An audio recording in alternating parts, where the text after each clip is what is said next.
দেখলাম গতকালকে বাংলাদেশে একদল মানুষ যারা বাংলাদেশের রাজনীতিতে হঠাৎ করেই বিশেষ করে 2024-এর 5ই আগস্টের পর থেকে আবির্ভূত হয়েছেন এবং যারা রীতিমতো শুধু বাংলাদেশের মুক্তিযুদ্ধের পক্ষকেই বা মুক্তিযুদ্ধের স্থাপনা কিংবা মুক্তিযুদ্ধের ইতিহাসকে ধ্বংস করেই ক্ষান্ত নেই, তারা ক্ষণে ক্ষণে ভারত বিদ্বেষী নানান তৎপরতায় সক্রিয় হন। মাঝখানে কিছুদিন তারা একটু বিরত থাকলেও আবার সক্রিয় হয়েছেন, চাঙা হয়েছেন, পথে নেমেছেন, মাঠে নেমেছেন। গতকালকে তার নমুনা আমরা দেখতে পেলাম। কেন ভারত বিদ্বেষী জোট বাংলাদেশে আবার সক্রিয় হয়ে মাঠে নামছে, এটির বিশ্লেষণ শোনার চেষ্টা করব। আমার সঙ্গে যুক্ত আছেন ভারতের প্রখ্যাত সাংবাদিক সুবীর ভৌমিক, যিনি বাংলাদেশেও সাংবাদিকতা করেছেন। ফলে তিনি বাংলাদেশের রাজনৈতিক পরিস্থিতি, ইতিহাস, ঐতিহ্য সবকিছুই তার নখদর্পণে। সুবীর ভৌমিক, আমি আপনাকে শ্রদ্ধা কৃতজ্ঞতা জানাচ্ছি আমাকে সময় দেওয়ার জন্য। হ্যাঁ যে ভাই। আপনি যদি আপনার মতো করে একটু ব্যাখ্যা করেন, আপনি যেহেতু জানেন, দেখছেন সবকিছুই, কেন এই ভারত বিরোধী জোট আবার বাংলাদেশে সক্রিয় হয়ে মাঠে নামলো? এটা খুব স্বাভাবিক ব্যাপার। বাংলাদেশে বরাবরই মানে স্বাধীনতার পক্ষে শক্তি আর স্বাধীনতার বিপক্ষে শক্তি, বা স্বাধীনতার বিপক্ষে সরাসরি না থাকলেও বেসিক্যালি মৌলবাদ কেন্দ্রিক একটা রাজনীতি যারা করেন, এই দুই শিবিরে তো বাংলাদেশ বরাবরই বিভক্ত। হ্যাঁ, এবং এই ব্যাপারটা ভারতেও আছে। তো যাই হোক, এই জায়গাতে দাঁড়িয়ে বাংলাদেশে যে মানে স্বাধীনতার পক্ষের যে শক্তি, হ্যাঁ, এবং সে তার সাথে চিহ্নিত যে দল আওয়ামী লীগ, তারা যতদিন ক্ষমতায় ছিল, অন্তত অনেক তাদের দোষ ত্রুটি থাকতে পারে, নানা রকম কথার লোকজন বলে, তার মধ্যে একেবারে সত্যতা নেই তাও না। এবং সরকারে 15 বছর থাকলে যা হয়, হ্যাঁ, সংগঠনের দিক থেকে আপনি বলতে পারেন চর্বি জমে, নানা রকম সমস্যা। এটা আমরা এখানে পশ্চিমবাংলায় দেখেছি যে দীর্ঘ 30 বছরের বেশি সময় বামপন্থীরা ক্ষমতায় থেকে আজকে এমন অবস্থা হয়েছে যে তারা মানে মানে যদি আপনি ইলেকট্রাল পলিটিক্স এর দিক থেকে দেখেন, কথা একটা আসন পেয়েছে 294। তো যাই হোক, এখানে যেটা হচ্ছে যে এখানে যেই শক্তিটা 2024-এর অগাস্টের পরে সামনে আসলো, এবং যেই শক্তিটাকে হাওয়া দেওয়া হলো বাংলাদেশের অন্তর্বর্তীকালীন সরকার, ইউনূস সরকারের তরফ থেকে, সেই শক্তিটা বলা বাহুল্য তার মূল ইয়েই হচ্ছে মৌলবাদ কেন্দ্রিক রাজনীতি যারা করে। এরা সক্রিয় হয়েছে, এরা নানা ভাবে বাংলাদেশের রাজনীতিতে আবার নিজের জায়গা করে নিয়েছে। আপনি এটা বেশি দূর তো যেতে হবে না, আপনি একটু যদি নির্বাচনী ফলাফল ফেব্রুয়ারি মাসে বাংলাদেশে যে নির্বাচন হলো তার দিকে তাকালেই বুঝতেন যে জামাত ইসলামী কোনোদিন 18টার বেশি আসন পায়নি, তারা 68টা আসন পেয়েছে। এবং তার মধ্যে আপনি লক্ষ্য করুন প্রায় 50টা আসন এই পশ্চিমবাংলার সীমান্ত বরাবর, পশ্চিমবাংলার সীমান্ত বরাবর। এবং এই সীমান্ত বরাবর মানে বেশিরভাগ আসনই মানে তাদের দখলে গেছে।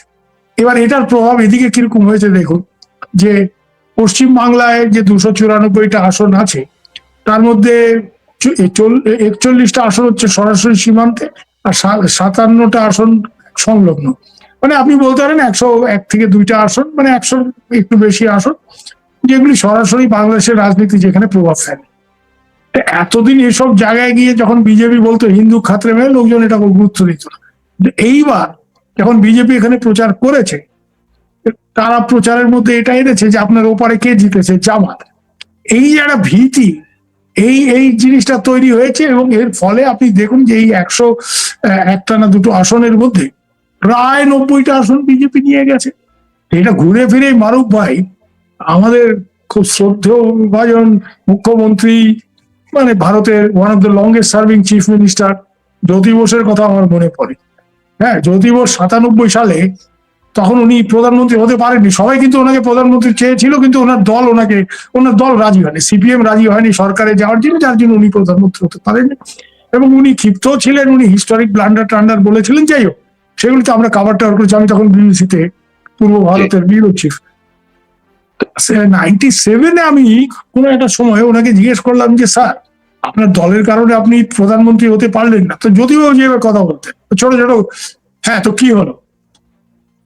তো আমি বললাম না না কিছুই না, কিন্তু আপনাকে দেখা যায় বাংলাদেশের কোনো ব্যাপার হলো আপনি অত্যন্ত উৎসাহ নিয়ে, হ্যাঁ, এই গঙ্গার চুক্তি, এর ব্যাপারে আপনি অত্যন্ত মানে গুরুত্ব দিয়ে পুরো ব্যাপারটা, হাসিনার লোকজন এসে আপনার সাথে দেখা করছে, শেখ হাসিনার লোকজন এসে, এবং আপনি নানা রকম কথা তাদের তাদের উপদেশ দিচ্ছেন। হ্যাঁ, ভারতের কোন কোন রাজনীতিবিদদের সাথে এই চুক্তির যাতে তারা বিরোধিতা না করে। আমার পরিষ্কার মনে আছে গনি খান চৌধুরী খুব পরম প্রতাপশালী মানে রাজনীতিবিদ ছিলেন, কংগ্রেসের মালদার লোক। ইন্দিরা গান্ধী এবং রাজীব গান্ধীর দুই জায়গাতে উনি মন্ত্রিত্ব করেছেন। তো আমার মনে আছে এই রাজ্জাক ভাই তখন জীবিত, আব্দুল রাজ্জাক, বললো যে আরে মশাই এখানে আমি সব সামলে ফেলবো, আপনারা বরকত সাহেবকে গিয়ে সামলান, উনি জমিদার মানুষ তো, উনি যদি খেপে গিয়ে হঠাৎ করে এই চুক্তির বিরোধিতা করে ফারাক্কায় 10-20 হাজার লোক নিয়ে বসে যান, তখন আমাকে পুলিশ টুলিশ একটা গোলমাল, আপনারা ওনাকে গিয়ে বোঝান। হ্যাঁ, এইসব করুন। যাই হোক, এগুলি তো গেল পানি। তো আমি জ্যোতিবাবুকে বললাম যে পানি চুক্তির ব্যাপারেও আপনার একটা সাংঘাতিক ইয়ে ছিল, পার্বত্য চট্টগ্রাম, যেটা অনেকে জানে না, ওনার একটা বিরাট ভূমিকা ছিল। যাই হোক, জি। তো এটা কেন? আপনি তো প্রধানমন্ত্রী না, কিন্তু বাংলাদেশের ব্যাপারে হলেই আমি দেখি আপনি খুব, আরে শুনুন মশাই, আপনার আপনার বাড়ি কোথায় ছিল? আদি বাড়ি কুমিল্লা, ত্রিপুরা, তার পূর্ববঙ্গ তো। হ্যাঁ, তাহলে আপনি ব্যাপারটা বুঝবেন। আপনি সোজা অঙ্কে একটা ব্যাপার আপনাকে বলি, ওখানে যদি হাসিনা না থাকে, ঠিক উনি যেভাবে বলেছেন আমি আপনাকে বলি, যদি বলতো এবার ওই এরা ওরা এইসব বলতো, আপনাকে বুঝে নিতে হবে যে এরা কে ওরা কে। বলেন যে শুনুন, হাসিনা যদি না থাকে ওখানে ওরা চলে আসবে, মানে দাড়িওয়ালা, বুঝতেই পারছেন কাকে মিন করে। জি। আর ওখানে যদি ওরা চলে আসে, এখানে এরা চলে আসবে, মানে কপালে তিলকধারীরা, বুঝতেই পারছেন যে ওখানে যদি ওই সব ইসলামিস্ট র্যাডিক্যালসরা চলে আসে, এখানে মানে এইসব হিন্দুত্ববাদীরা চলে আসবে। এই হচ্ছে যদিও মানে যে এটা আমি আবেগের থেকে, আমি ঢাকা আদি পূর্বপুরুষের জায়গা, আবেগের ব্যাপার যেমন আছে, কিন্তু এখানে আমি রাজনীতির লোক, একটা মানে ডেফিনেট পলিটিক্যাল ক্যালকুলেশন আছে, এবং সেই ক্যালকুলেশনটা হচ্ছে একটা টু বেঙ্গল ফরম্যাটে, যে ওখানে যদি ওরা মানে ফান্ডামেন্টালিস্টরা ওখানে আসে, তো এখানে অন্যরকম এরা সব চলে আসবে। হ্যাঁ, হিন্দুত্ববাদী। আজকে তো সেই ব্যাপারটা হচ্ছে ওখানে। আমি যেটা আপনাকে বললাম যে ওখানে যেভাবে হই হই করে পশ্চিমবাংলার বর্ডারে জামাত জিতেছে, এই পারে বিজেপি। তো যাই হোক, এখন এখানে যেটা ব্যাপার, যে এখানে এই এই ধরনের রাজনীতি বাংলাদেশে একটা পার্টিকুলার গ্রুপ যারা এই ধরনের রাজনীতি করে, ভারত বিদ্বেষী রাজনীতি বা ভারত বিরোধিতার রাজনীতি, তাদের একটা গুরুত্বপূর্ণ অংশ, এবং এটা তো দিয়েই তারা এই জায়গাটিতে সরকারের উপরে একটা ভারতের সঙ্গে, ভারত সরকারের সঙ্গে বাংলাদেশ সরকারের যে একটা সম্পর্কের পরিস্থিতি, সেটি কিন্তু আমরা তো সবাই মোটামুটি ধারণাও করতে পারি। তো সেই জায়গায় ভারত যখন দেখবে বাংলাদেশে এখন তাদের বিরুদ্ধে আবার উস্কানিমূলক বা এরকম সক্রিয় হচ্ছে, এর আগে 5ই আগস্টের পরে যেমন তাদের চট্টগ্রামে, ঢাকায়, বিভিন্ন জায়গায় একাধিক দূতাবাসে হামলা ভাঙচুরের ঘটনা ঘটেছে, গতকালকে যেভাবে মশাল মিছিলটা হলো, এইটার দায় ভারত বাংলাদেশ সরকারকে দিতে পারে কিনা কিছুটা, সেটার কোনো। দেখুন দেখুন মারুফ ভাই, এখানে একটা পরিষ্কার ব্যাপার, ইউনূস সাহেব তো এইসব গন্ডগোলগুলি পায়ে পা দিয়ে করিয়েছেন। নাহলে আপনাকে দুটো তথ্য আমি দিই। আপনার 2021 কি 22, আমার এক্সাক্ট মনে পড়ছে না, আজকাল একটু ভুলে যাই, বয়স টয়স হচ্ছে, বুঝতেই পারেন। ভারতের সব থেকে বড় ট্যুরিস্ট সেগমেন্টটা কারা ছিল? 26% of the total tourist who come to India they from Bangladesh. এবং এটা বুঝতে অসুবিধার কোনো কারণ নেই।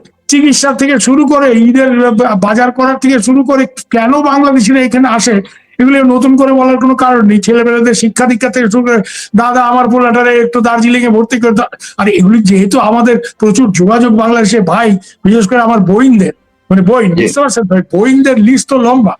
দাদা আমার এইটা করে, তো আমার এই বইনরা ঈদের বাজার যখন এখানে করতে আসে, আসার সময় প্লেনে করে, হ্যাঁ, যাওয়ার সময়, আর আমার বৌদি চলে, তো আমার ওয়াইফকে নিয়ে যখন ওই কলকাতা নিউ মার্কেটে যায়, তো এই মারোয়াড়ি ব্যবসায়ীরাও, হ্যাঁ আমি নাম করে আপনাকে বলতে, এই দয়ারাম টেক্সটাইল দেখেই, হ্যাঁ দিদি আপনি বসুন, আপা আপনি আসেন।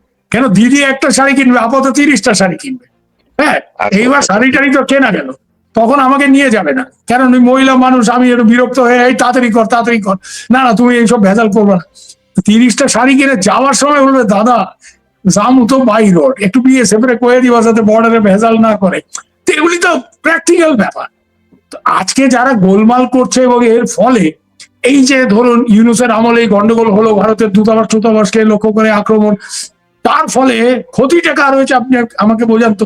বাংলাদেশের যে সাধারণ মানুষ, বাংলাদেশের চিকিৎসা না হলে যে ভারতে আসে, ক্ষতি তো তার হয়েছে।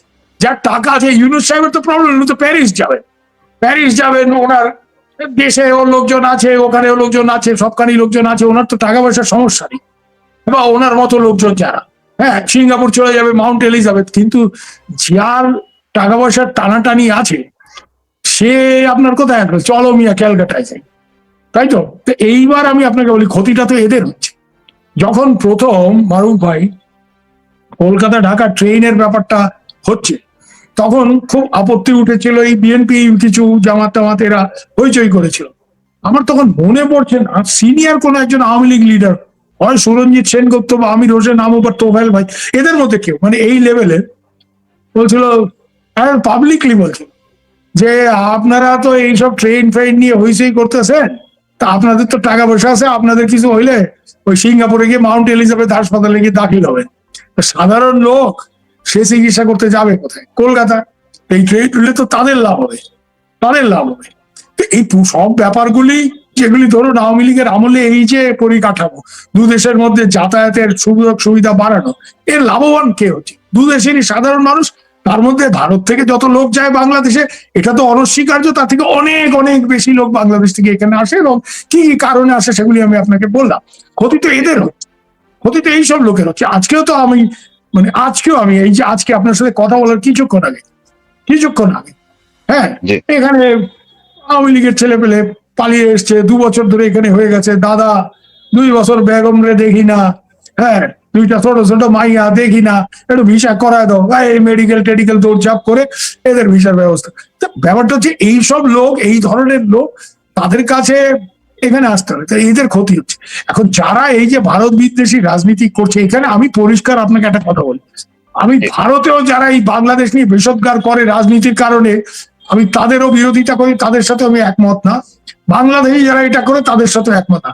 India and Bangladesh, they need each other, they need each other, both sides need each other. হ্যাঁ, এবং ভারত 71-এ মিসেস গান্ধী বাঙালিদের প্রেমে পড়ে ওখানে আর্মি পাঠাননি। There was a strategic purpose, এবং সেই স্ট্র্যাটেজিক পারপাস হচ্ছে সিম্পল জিনিস, যেটা আমাদের ত্রিপুরার প্রথম মুখ্যমন্ত্রী শচীন্দ্রলাল সিংহ বলতেন। উনিও পূর্ব বাংলার লোক। উনি বলতেন যে শোনো, একটা বেসিক ব্যাপার মনে রাখবা, একটা একদম বেসিক জিনিস, এই ভারত বাংলাদেশ এইসব হিসাবপত্র ছেড়ে দাও, কিন্তু ভারতের ভারত বাংলাদেশ যদি একটা ভারতের শত্রু রাষ্ট্র হয়, যেটা পাকিস্তান থাকা অবস্থায় ছিল, ইস্ট পাকিস্তান, তাহলে আমাদের উত্তর পূর্বাঞ্চলের যে সমস্যা, এই যে বৈরী তৎপরতার সমস্যা, এটা কোনোদিন মেটানো সম্ভব না। They will always get shelter there, always. এটা আপনাকে বলি আজকে, যে ফিজো, নাগা জঙ্গি আন্দোলনের যে জনক, এই ফিজো 56-এ পালিয়ে ইস্ট পাকিস্তানে যায়, 3 বছর সে ওখানে ছিল, তারপর সে লন্ডন যায়, পাকিস্তান তাকে ভিসা টিসা করে, হ্যাঁ, পাকিস্তানি পাসপোর্ট দিয়ে ওখানে পাঠায়, এবং এর মধ্যে সে ব্যবস্থা করে যায় যে নাগা গেরিলারা পালিয়ে টালিয়ে চোরা পথে ইস্ট পাকিস্তানে ঢুকবে, তাদের ট্রেনিং হবে ওখানে, তারা ওখানে অস্ত্র তাদের দেওয়া, এবং তারা সেই অস্ত্র এনে ভারতের বিরুদ্ধে যুদ্ধ করেছে। এটা যাতে আর না হয়, এটা শচীন সিং এর থিওরি ছিল। উনি ইন্দিরা গান্ধীকে বুঝিয়েছিলেন, instead of a hostile Pakistan we must create a friendly Bengali nation. এই কথাটা ওনার কথা, আমার না, ফ্রেন্ডলি বেঙ্গলি নেশন। তো এখানে আবেগ টাবেগ সবই আছে, আমাদেরও অনেকের দেশের বাড়ি, আমার যেমন কুমিল্লায়, হ্যাঁ, কুমিল্লার রসমালাই অমুক তমুক, এগুলি আবেগের জায়গা তো থাকবে, কিন্তু প্র্যাকটিক্যাল পলিটিক্স এর ব্যাপারও আজকে ইন্ডিয়া, আমি আমি খুশি হব যে বাংলাদেশের ভেতর দিয়ে খুব সহজে আগরতলায় যদি ট্রেনে করে আমি চলে যেতে পারি, তাহলে আমাকে হাজার হাজার টাকা প্লেন ভাড়া দিতে হবে না। সিমিলারলি বাংলাদেশকে যদি আজকে বিদ্যুৎ আনতে হয় নেপাল থেকে, ভুটান থেকে, ভারতের ভূখণ্ড দিয়ে আনতে হবে না। So both need each other, দুজনেই দুজনকে দরকার। এবং এই জায়গাটাতে এই যে সম্পর্কটা সর্বনাশ ইউনূস সাহেব করে গেলেন, হ্যাঁ, উনি তো বাংলাদেশের কোনো উপকার করেননি, লুটপাট করা ছাড়া হামের টিকা পর্যন্ত কেনেননি। ওনার সম্বন্ধে আমি কি বলবো, একটা জাত দালাল লোক, আমেরিকার দালাল, ওনার কথা আমি ছেড়েই দিলাম। উনি বাংলাদেশের যা ক্ষতি করে গেছেন, এটা এক বাঙালি হিসেবে আমারও বেঁধে, যে এই যে ছেলেপেলেগুলি মারা যাচ্ছে হামে, আমাদেরই তো ছেলেপেলে ভাই, বাঙালির ঘরের ছেলে। তো যাই হোক, ওনার কথা আপনি ছেড়ে দিন, কিন্তু এই যে সাধারণ মানুষ দুতরফে মিলিয়েই চান আমাদের লোক, এবং বিশেষ করে বাংলাদেশের সাধারণ মানুষ, এই ভিসা টিসা সব ব্যাপার। দীনেশ ত্রিবেদী যখন ওখানে গেল, ওখানে সাংবাদিকরা ওনাকে প্রথম কি কথা জিজ্ঞেস করেছে? ভিসার কথা প্রশ্ন তুলেছে। উনি বলেছেন আমি সব ঠিক করবো, তোমাদের এখানে যা সমস্যা সেগুলি আমি। তারপরে বলতে বলতে উনি রাজনীতিবিদ মানুষ, তার আগে ব্যবসা ট্যাবসা করেছেন, আর গুজরাটি হলেও উনি বাংলায় বড় হয়েছেন, বাংলাটা ভালো বলেন। উনি বলেছেন একই আকাশ একই বাতাস। কি এমন অন্যায় করে ফেলেছে এই যে অখণ্ড ভারত উনি করতে চাইছে? ভারতের লোকজন কি মানে ছাগল লিখেছে বাংলাদেশ দখল করে ফেলবে? পুতিন অত বড় আর্মি নিয়ে ইউক্রেন দখল করে ভারত বাংলাদেশ দখল করে, তো অত সোজা? যেই বাংলাদেশের মানুষ গেরিলা যুদ্ধ করে 30 লক্ষ লোক হারিয়ে নিজের স্বাধীনতা অর্জন করেছে, সেটা কি কেউ দখল করতে পারে? অত সোজা ব্যাপার? বাঙালির দেশ তো এটা ভাই। এগুলি বলে লাভ নেই, এগুলি হচ্ছে একটা হাওয়া দিয়ে একটা হই হই একটা এই অমুক হচ্ছে তমুক হচ্ছে একটা, তো ভারত দখল, অখণ্ড ভারত অমুক তমুক, এটা দীনেশ ত্রিবেদী একেবারেই ওই দীনেশ ত্রিবেদী কিন্তু প্রথম তৃণমূল কংগ্রেসে দিয়ে, ওনার কংগ্রেস দিয়ে রাজনীতি শুরু, তৃণমূল কংগ্রেস। যে কোনো কারণেই হোক তৃণমূল কংগ্রেসে অনেকেই ক্ষিপ্ত হয়েছে। আজকে যে আমাদের ওখানে মুখ্যমন্ত্রী, উনিও তো তৃণমূল কংগ্রেসের লোক, উনি তো হার্ডকোর আরএসএস থেকে এসে বিজেপি করার লোক না, শুভেন্দু অধিকারী। এই তৃণমূল কংগ্রেস থেকে অসংখ্য লোকজন নানা কারণে এটা একটা পরিবার কেন্দ্রিক দল হয়ে যাচ্ছিল, এবং অনেকেরই মমতা ব্যানার্জির থেকেও বেশি তার ভাতিজার উপরে, ভাইপোর উপরে রাগ। যে কোনো কারণে হোক এরা এই পলিটিক্সে গেছে। তো দীনেশ ত্রিবেদী মোটেই অখণ্ড ভারত মাথায় রেখে, আমি ওনাকে যতটুকু জানি, একদমই বলেনি। ওরা একটা দু দেশের সম্পর্ক ভালো হবে, একই আকাশ একই বাতাস, একটু বাঙালি কায়দায় বলার চেষ্টা করেছেন, ভেবেছিলেন যে এগুলি বললে বাঙালির মন জয় হবে। বাঙালি, আমি দাদা, হ্যাঁ বলুন বলুন। আমি একদম শেষ আর একটু ছোট করে শুনতে চাই যে তাহলে এই যে এখন দীনেশ ত্রিবেদী যাওয়ার পরে গতকালকে যে ঘটনাটি ঘটলো, যেভাবে বিক্ষোভ করা হয়েছে ঢাকায়, এবং সেখানে জামাতের নেতারা, ওই যে একজন ব্যারিস্টার কি শাহরিয়ার নাকি, সে এটা নেতৃত্ব দিয়েছে, আরো অনেকেই ছিল সক্রিয়ভাবে, এবং ইউনূসের এনসিপির অনেককেও দেখা গেছে। তাহলে দীনেশ ত্রিবেদীর এইটাকে কিভাবে হ্যান্ডেল করতে পারেন আপনার ধারণা কি, বা সামনে যদি আরো এরকম কিছু ঘটে? আমার মনে এটা হয় দিয়েই শেষ করবো। দীনেশ ত্রিবেদীর তো কোনো কূটনৈতিক অভিজ্ঞতা নেই, উনি রাজনীতির লোক। এবং একটা জিনিস লক্ষ্য করুন, ভারত যে বাংলাদেশের সাথে সম্পর্কটা উন্নতি করার যে ভারতের একটা টপ প্রায়োরিটি, এটা তো ভারত যথেষ্ট আকার ইঙ্গিতে বুঝিয়েছে। হ্যাঁ, যে বিএনপির সাথে সম্পর্ক ভারতের অতটা ভালো ছিল না আওয়ামী লীগের মতো, এটা তো মানে লুকানোর কোনো ব্যাপার নেই। তারপরেও বেগম জিয়ার মৃত্যুর পরে কি তারেক রহমান নির্বাচিত হওয়ার পরে যেসব মানে জেস্টার ভারত করেছে, এবং দীনেশ ত্রিবেদীর মতো একটা সিনিয়র পলিটিক্যাল লোক যে ভারতের মন্ত্রী ছিলেন, রেল মন্ত্রী ছিলেন, ইজ এন ইম্পর্টেন্ট মিনিস্টার, সেরকম একজন লোককে পাঠাচ্ছে, যথেষ্ট ইঙ্গিত দিয়েছে যে ভারত বাংলাদেশের সাথে সম্পর্কটা উন্নতি করার চেষ্টা করছে, এবং এটা নিশ্চয়ই বাংলাদেশ দখল করার চক্রান্ত না। ওকে, কেন ভারতের কোন রাজনীতিবিদ বাংলাদেশ ইজ নট সিকিম, এটা যারা না বোঝে, যারা পাটিগণিত বোঝে, তারা এটা বুঝবে যে সিকিম ভারতের অংশ হয়েছে, সিকিম থেকে একজন পার্লামেন্টে ভারতের চায়। বাংলাদেশে এবং গণতন্ত্রে আপনি জানেন জনসংখ্যা একটা বড় ফ্যাক্টর। বাংলাদেশের আজকে যা জনসংখ্যা 18, আর এখানে পশ্চিমবাংলায় প্রায় 8 থেকে 10 কোটি, এই 28 লক্ষ বাঙালি। তো ভারতের পার্লামেন্টে 130 থেকে 35 জন বাঙালি এমপি থাকবে। হ্যাঁ, prime minister of India will be Bengali.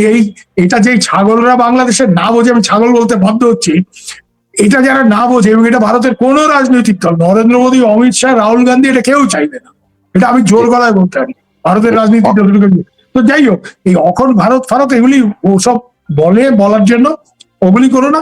এখানে যেটা আমি মারুফ ভাই মনে করি, বাংলাদেশ এবং ভারত দুই তরফেই গভর্নমেন্ট টু গভর্নমেন্ট লেভেলে সিরিয়াস একটা ডায়লগ হওয়া দরকার।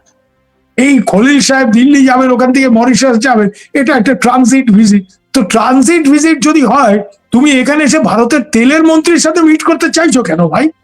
ভারত যেহেতু 5,000 ওই কত লিটার তেল দিয়ে তোমায় উদ্ধার করেছে, একটা জেস্টার করেছে, ভারতের নিজের যথেষ্ট ক্রাইসিস আছে, তার মধ্যে একটা জেস্টার করেছে যে যখন এই তেল গ্যাসের ক্রাইসিস শুরু হলো, যে কত লিটার তেল, ওই যে ফ্রেন্ডশিপ পাইপলাইন নিয়ে চেঁচামেচি করেছিল, সেই ফ্রেন্ডশিপ পাইপলাইন দিয়ে কিন্তু ডিজেল পাঠিয়েছে। তো যাতে আরো দেওয়া হয়, আরো যাতে দেওয়া হয়, তার জন্যই তো তুমি পেট্রোলিয়াম মিনিস্টার হরদীপ পুরীর সাথে অ্যাপয়েন্টমেন্ট করছো, করনি? তারপর এটাকে ট্রানজিট ভিজিট দেখাচ্ছ, মানে আমি পাত্তা দিচ্ছি না এটা ট্রানজিট। ওয়াই এই দ্বিচারিতা কেন করছো? ভারতের যেমন বাংলাদেশকে প্রয়োজন, তোমার বাংলাদেশকে অতটাই ভারতের প্রয়োজন রে ভাই, বিশেষ করে বাংলাদেশের সাধারণ মানুষের নানা কারণে। এর ফলে আমি একটা ছোট্ট ঘটনা আপনাকে বলি। আমার এক ছোট বোন, সে আওয়ামী লীগের মহিলা লীগের নেত্রী, কুমিল্লা, আমার দেশের বাড়ি, দেশের বই। ও জেল টেল খেটে কিছুদিন আগে বেরিয়েছে। তা আমি সেদিন এমনি বলছি, বলছে দাদা দাঁতটা ফেলার লাগবো, দাঁত ব্যথা। তোর এখানে দাঁত ফেলতে কত টাকা নেয়? নিব, আমার পরিচিত, তাও 4,000 টাকা। আমি কষ্টি কিছুদিন আগে আমি দুটো দাঁত ফেলেছি। আমি বলছি বই না, আমার এখানে তো 1,000 টাকা নিছে। এর জন্য তো আমরা ইন্ডিয়াতে আসি, বোঝো না? তা আমাদের মতো লোক ইন্ডিয়াতে গেলে একবার চিকিৎসা করে আমার যে টাকা বাঁচে, দুইটা শাড়ি কিনেও আমি ফেরত আসতে পারি দেশে। মহিলা মানুষ যা হয় দুইটা শাড়ি কিনেও আনতে পারি। এই হচ্ছে প্র্যাকটিক্যাল ব্যাপার। এদের কথা মাথায় মোটেই যারা এই ভারত বিরোধী রাজনীতি করছে, আমি একটা কথা জোর গলায় বলতে পারি, তারা বাংলাদেশের এই সাধারণ মানুষের কথা মাথায় রেখে রাজনীতি করছে না। তারা তাদের নিজেদের রাজনীতি ওই ভারত বিরোধী হই হই করে আওয়ামী লীগের মতো বা মুক্তিযুদ্ধের পক্ষে শক্তিকে কোণঠাসা করে। আমি একটা কথা মারুফ ভাই পরিষ্কার করি, আওয়ামী লীগ যদি এতই অপান্তে হয়ে গিয়ে থাকে, আওয়ামী লীগের যদি কিছুই না থাকে, তা আওয়ামী লীগকে নির্বাচনটা কেন করতে দাও না মিয়া? বাপের বেটা হলে আওয়ামী লীগকে নির্বাচন করতে দাও না, দেখি না কত বড় বাপের বেটা তোমরা। আওয়ামী লীগকে নির্বাচন করতে দাও। শুনুন, বাংলাদেশে যেটা ইউনিট সাহেব করছে এক্স্যাক্টলি এই জিনিসটা সেনা সরকার মায়ানমারের সেম জিনিস করছে। আওয়ামী লীগ এখানে যেমন Awami League major party led the liberation struggle, সেখানে মায়ানমারও লিডিং পলিটিক্যাল পার্টিকে যারা ক্ষমতায় ছিল, Aung San Suu Kyi, National League for Democracy, তাকে ইলেকশন করতে থাকে, কায়দা কারণ করে তাকে ইলেকশন। আমি তো যেটা বলবো, বাংলাদেশে আপনি একটা কথা বলেন তো, ভারতবর্ষে কোনোদিন সঠিক গণতন্ত্র থাকতে পারে যদি এখানে কংগ্রেসকে ব্যান করে দেয়? Congress has lost the election. কংগ্রেসের আজকে একটা কি দুইটা স্টেট মাত্র আছে তাদের কন্ট্রোলে, কর্ণাটক আছে, কেরালাতে নতুন জিতে আসছে তারা, আর কোথায় আছে তারা? They have nowhere, they have lost everywhere. কিন্তু তাই বলে কি কংগ্রেসকে ব্যান করে দেবে? Congress is very much there. Rahul Gandhi পার্লামেন্টে দাঁড়ায়, তার বোন প্রিয়াঙ্কা গান্ধী দুই বেলা মোদিজিকে মানে সমালোচনা করে। This is democracy. তো বাংলাদেশে যদি ডেমোক্রেসি ফিরে আসতে, আওয়ামী লীগ বাদ দিয়ে বাংলাদেশে ডেমোক্রেসি হবে না। এইটা যতই জামাত আর এরা যতই এই করুক, এরা কিন্তু আওয়ামী লীগকে ব্যান করে রাখতে চাইতেছে একটাই কারণে, আওয়ামী লীগ নির্বাচনে আসলে, আমি চ্যালেঞ্জ করে বলতে পারি, এদের যদি বাপের বেটা হয়, এরা আওয়ামী লীগকে নির্বাচন করতে দেবে। আওয়ামী লীগকে নির্বাচন করে, হ্যাঁ, নির্বাচনের মধ্যে দিয়ে প্রমাণ করো যে আওয়ামী লীগ অত্যাচার করছে, ফ্যাসিবাদী, দিস দ্যাট, আওয়ামী লীগ 30টা সিট পাবে। তাই তোমরা বুকে হাত দিয়ে সেটা বলতে পারো আওয়ামী লীগ 30টা সিট পাবে কি 40টা সিটের বেশি পাবে না? আওয়ামী লীগকে ফেয়ার ইলেকশন করতে দাও, দেখো কি অবস্থা হয়। চ্যালেঞ্জ করে বলতে পারি এটা। আওয়ামী লীগের ক্যাচমেন্ট এরিয়া 35 to 40% ভোটার আছে। আওয়ামী লীগ খুব কোন রকম এদিক ওদিক না করে, আওয়ামী লীগের যেটা সমস্যা হয়েছে এই নমিনেশন বাণিজ্য করতে গিয়ে, এই সবাই ইলেকশন জিততে চায়, এইসব করতে গিয়ে উল্টা পাল্টাচ্ছে।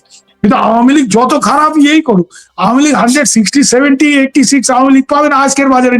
যদি বাপের বেটা হয়ে আওয়ামী লীগকে আইনে নির্বাচন করে, আওয়ামী লীগের উপর থেকে ব্যান তুলে এই লোকাল বডি ইলেকশন করতে বলে, আপনি দেখেন কি হয়। আওয়ামী লীগকে তো মানে মাইনাস করা হইতেছে এই কারণে। এখানে তো -2 না, এখানে -1। দ্যাট ফর্মুলা, আমেরিকান ডিপ স্টেটের ফর্মুলা থ্রু ইউনুস। আরে এখন তো ইউনুস যা করে গেছে, তারেক সাহেব তার বাইরে যাইতে পারতেছে না, এখন তো কোনো দৃশ্য তো আমরা কিছু দেখিনি। এরা যদি বাপের বেটা, এরা যদি সত্যি প্রমাণ করতে পারে যে আওয়ামী লীগ শেষ, আওয়ামী লীগের আর কোনো দরকার নেই ইন্ডিয়াতে, এই বাংলাদেশে কোনো ইয়ে নাই, আওয়ামী লীগের উপর থেকে ব্যানটা তুললেন আজকের বাজারে, এবং শেখ হাসিনাকে বাংলাদেশে ফিরে আসতে দেন, জেলে রাখেন, জেলে রাখেন, যেহেতু তার বিরুদ্ধে বিচার আছে। কি বিচার হয়েছে কি হয়েছে সে তো আমরা জানি, যাই হোক, জেলে রেখে ইলেকশন করান না। দেখেন ভাই আওয়ামী লীগের কি ইলেকশন। অনেক ধন্যবাদ আপনাকে। দর্শক, এতক্ষণ কথা বলছিলেন ভারতীয় প্রখ্যাত সাংবাদিক সুবীর ভৌমিক। তিনি বেশ কিছু স্পর্শকাতর এবং খুবই যৌক্তিক ইতিহাস ঘেটে ঘেটে তিনি ইতিহাসের উদ্ধৃতি দিয়ে দিয়ে তিনি অনেকগুলো গুরুত্বপূর্ণ ইনফরমেটিভ আলোচনাই হয়েছে, তিনি বিশ্লেষণ করলেন। আশা করি আপনারা শুনলে আপনাদের চিন্তার নতুন কোনো দুয়ার খুলে যেতে পারে। সুবীর ভৌমিক, আমি আপনাকে আবারও শ্রদ্ধা ও কৃতজ্ঞতা জানিয়ে আজকের মতো শেষ করছি।